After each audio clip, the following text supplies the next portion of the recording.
গাড়ি রেডি। চল। Uncle uncle আমার কটা টাকা ভিক্ষা দেন না আঙ্কেল, আমি অনেকদিন থেকে কিছু খাই নাই আঙ্কেল, দয়া করে আমার কটা টাকা ভিক্ষা দেন না। মামুনি, তুমি এত ছোট একটা বাচ্চা ভিক্ষা করতেছো কেন? কি ব্যাপার? তোমার হাতে কিসের ক্ষতের দাগ? তুমি চোট পাইছো কিভাবে? আঙ্কেল আপনি আমার কটা টাকা ভিক্ষা দিয়ে দেন, আমি যাই। আচ্ছা সে না হয় আমি দিচ্ছি, কিন্তু তুমি ভিক্ষা করতেছো কেন? তোমার কয় টাকা তুই ভিক্ষা করছিস? হ্যাঁ, তোকে না আমি ভিক্ষা করতে বলছিলাম, তুই দাঁড়া এখানে কি করতেছিস? হ্যাঁ, আর সারাদিনে কয় টাকা ভিক্ষা করছিস? এই যে এই টাকা। কি মাত্র 2 কয়েন? আমি কি ভিখারি? হ্যাঁ, যে তুই আমাকে কয়েন দেখাচ্ছিস? হ্যাঁ, তোকে না আমি বলছিলাম সারাদিনে মিনিমাম 5000 টাকা ভিক্ষা করতে হবে। আর কত বড় সাহস, একটা ছোট বাচ্চাকে দিয়ে ভিক্ষা করাচ্ছেন? What the hell? Who are you? হ্যাঁ, এত বড় সাহস আপনাকে কে দিল যে আমার গায়ে থাপ্পড় দিল? রে তুই, তোর জন্য আজকে আমি মার খাইছে। তোকে আমি কতবার করে বলছিলাম যে ভালো করে ভিক্ষা করবি, তা না এখানে এসে কথা বলতেছিস? হ্যাঁ, সাহস দেখে আমি অবাক হয়ে যাচ্ছি। এতটুকু একটা বাচ্চা তাকে দিয়ে ভিক্ষা করাচ্ছেন, আবার তার গায়ে হাত তুলতেছেন। এই আপনি কে? হ্যাঁ, ওর গায়ে আপনি হাত তুলতেছেন কেন? আপনি কে?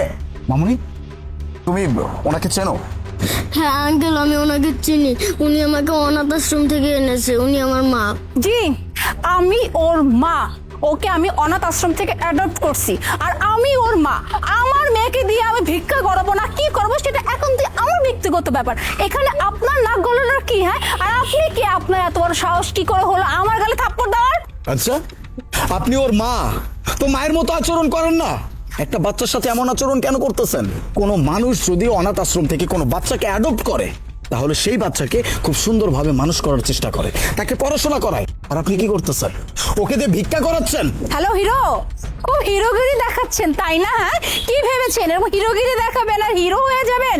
বেশি না বার বাড়বেন না। হ্যাঁ, আমি তো একবার বলছি, হয়তো বা আপনার কানের ফুটায় না কথাটা যায় না, যে ও আমার মেয়ে, আমার মেয়েকে দিয়ে আমি রাস্তায় ভিক্ষা করাবো না কি করাবো, নাচাবো না গাওয়াবো, সম্পূর্ণ আমার ব্যক্তিগত ব্যাপার। সেখানে আপনার মতো থার্ড পার্টির কোনো অধিকার নাই নাক গলানো। আর হ্যাঁ, বেশি বাড়াবাড়ি করলে না এখন কিন্তু পুলিশ ডেকে আমি ধরিয়ে দেবো, বলবো যে আপনি আমার সাথে মিসবিহেভ করছেন। পুলিশ?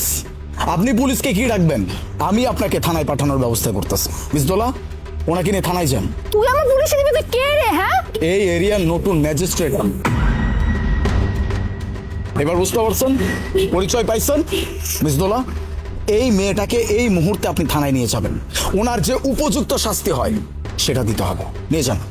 স্যার স্যার আমাকে ছেড়ে দিন, ছেড়ে দিন স্যার। স্যার আমি কখনো এমন করবো না স্যার। স্যার আমাকে মাফ করে দিন। চিন্তার কারণ নাই না? আঙ্কেল আপনার নাম নূর আলিফ না? হ্যাঁ, কিন্তু তুমি আমার নাম জানো কিভাবে? না, ওই আপনার গাড়ির সামনে দেখলাম নাম লেখা তাই।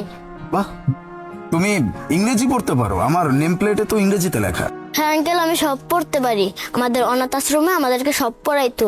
এই আন্টির বাসায় আসার পর থেকে আমার আর পড়ালেখা হয় নাই, আমাকে দিয়ে ভিক্ষা করাইতো। ভিক্ষা যদি না করতাম তাহলে আমাকে খুব মারতো। দেখুন এই যে আমাকে মারছে। বুঝতে পারছি, চিন্তা করতে হবে না। আঙ্কেল আসতো না, আঙ্কেল এমন একটা জায়গায় নিয়ে যাবে যেখান থেকে তুমি খুব সুন্দরভাবে পড়াশোনাও করতে পারবা, তোমাকে কেউ ভিক্ষাও করাবে, আর খাবার একদম সময় মতো পাবা। চল।